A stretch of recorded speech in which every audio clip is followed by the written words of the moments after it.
Hi, hello, good morning. Welcome to today's session. So, we were discussing a different concept from the chapter Rise of Nationalism in India from history part. So, from our previous session, we discussed about civil disobedient movement and factors that shaped politics towards late 19th century. That is Simon Commission, and why did Simon Commission got opposed, rejected by Indians, and against this Simon Commission, which came to in India for discussing about or for suggesting about constitutional structure. How did the different leaders from Indian National Congress they argued, they highlighted what was their demand exactly. Then in today's session, let us discuss about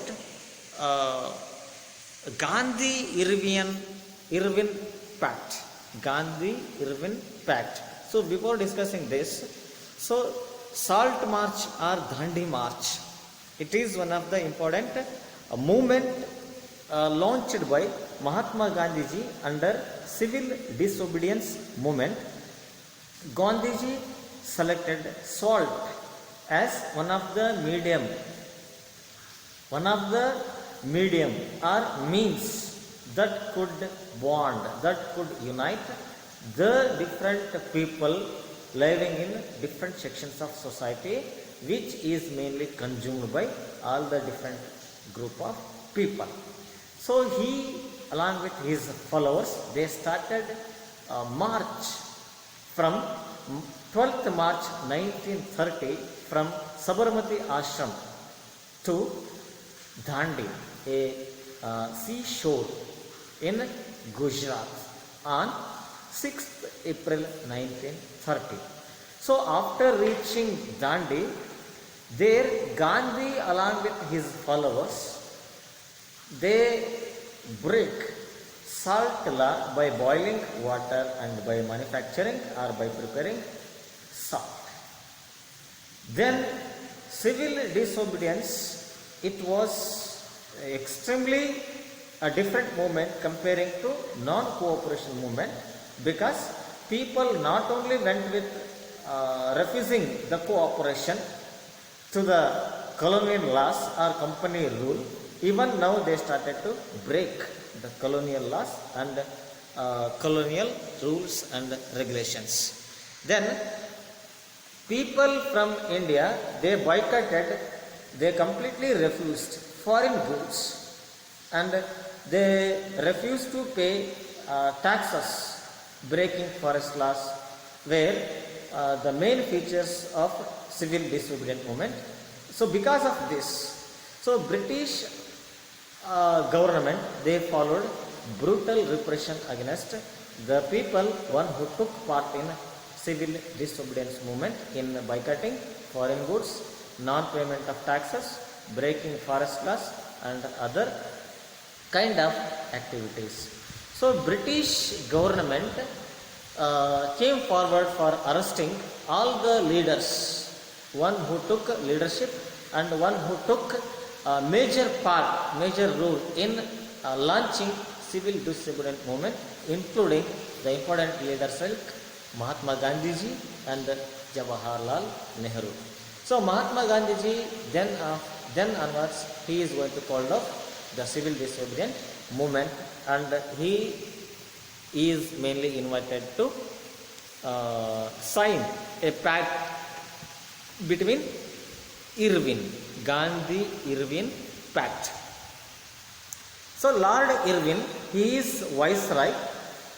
On 5th March 1931, he along with Gandhi, they are going to sign a pact, an agreement. In December 1931, Gandhiji was advised to attend round table conference meeting which was held at London.